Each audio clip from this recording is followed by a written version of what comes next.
Okay, part 141, save, time to move on to the next one. And now that I have the time to cover it, I wasn't done quite yet with that Greek tournament. So, yeah, as I said, Garchomp had no right to use items, which makes it pretty much unusable. And for good reason too, because they had graphs that showed what was popular and what wasn't. Like, you had for Pokémon, you had moves, you had also items, which were more popular and which were less popular. And obviously, Garchomp was, and it's not a graph like we get on Smogon, it's like a lot more, well, I don't know how to describe it, but the more popular the Pokemon was, the bigger it was on the list. So, for example, the most popular Pokemon were Tyranitar and Metagross. So, of course, am I already getting to Mount Silver? Well, yeah, that didn't take much time at all. But there's a little area that we haven't checked out yet, and I need Cut to go there, and I also need Flash in order to navigate the first part of Mount Silver. So what I'm going to do is I'm going to ditch 2 Pokemon from my HM Slaves.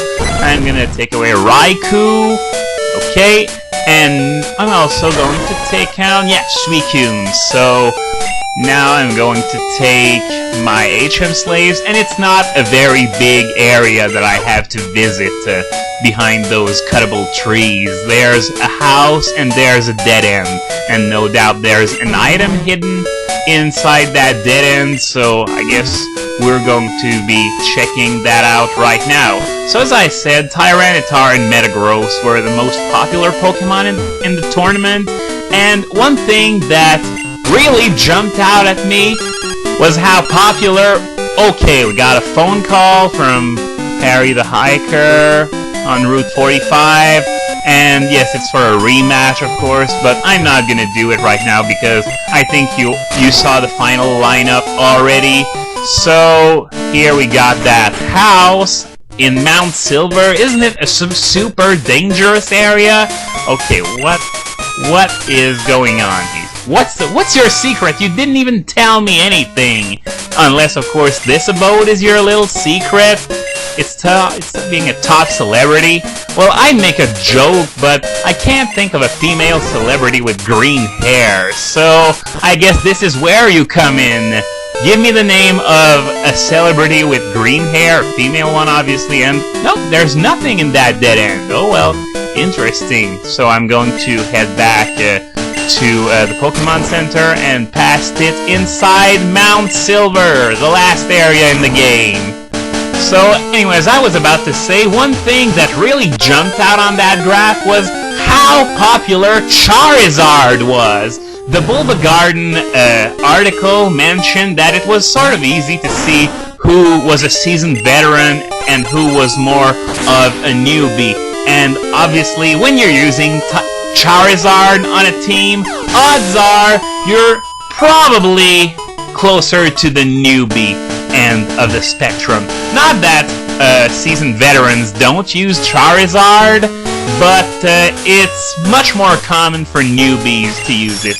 After all, I've already covered how absurdly popular it was on Shoddy, and okay, I can't go there, but yeah, as I said, I've already covered how popular it was on Shoddy, and no doubt that it's mostly caused by, well, newbies. I don't mean that in the derogative sense of the term, but still, the fact remains that it's far more used than its worth in battle would make you believe. And as for Garchomp, well, I actually had to look for it on the graph because not many people used it. Because as I said, Tyranitar was the most popular Pokemon along with Metagross. So obviously, while the two can't coexist, especially when Garchomp is not allowed to use any items, as I said, Garchomp is sort of unusable in that state. Give me Salamence any day, and even Gliscor. I know Garchomp and Gliscor don't do the same thing at all, but they still share many things in common. I would take Gliscor over an item-less Garchomp any day, especially if I'm forced not to use Tyranitar or Hippowdon if I want to use it. Okay, what Oh shit! I know, stupid antivirus! Yeah, it's because I have to renew its license soon because it's running out, so yep, that was a little blooper. Do you know how sometimes they talk about the miracles of live TV? Well, that's sort of it too, except it's not live, it's not on a stream, it's a YouTube video that you're watching, but I'm not going to do a take 2 of that thing because I never do. I'm just too proud to do that. And besides, hiccups like that are part of the magic, if you will. So anyway, I was done with the tournament topic, so I'm gonna move on to something else, and that would be a freaky coincidence that happened, I think it was 2 years ago. It began when someone asked me if I was planning on eventually doing a Zelda LP, like Link to the Past or Ocarina of Time, and, well, Link to the Past, I'll be honest, I don't hate 2D Zeldas, they're good games, but I'm just not interested in them as much as I am in the 3D ones. It's not a graphic issue, because if you ask me, the N64's graphics weren't that good, so it's mostly an issue of, you know, the gameplay is sort of different, even though the premise remains the same. It's just, I find the 3D ones more appealing, that's all. So anyway, when it comes to the possibility of doing an Ocarina of Time LP eventually, well, it depends on when I'll get a new computer, because, well, for playing N64 games, I'm sure this computer would probably be fine, but there's still the fact that I'm going to be recording it at the same time, so maybe this would be a little too much to bear for my current computer, so maybe it would be a better idea to wait until I get a new one. As I've said several times, I'm planning on getting a new one for Diablo 3. So while Ocarina of Time isn't going to be done in the short term, that's something I might be willing to look at a few years from now, if I'm still LPing games, that is.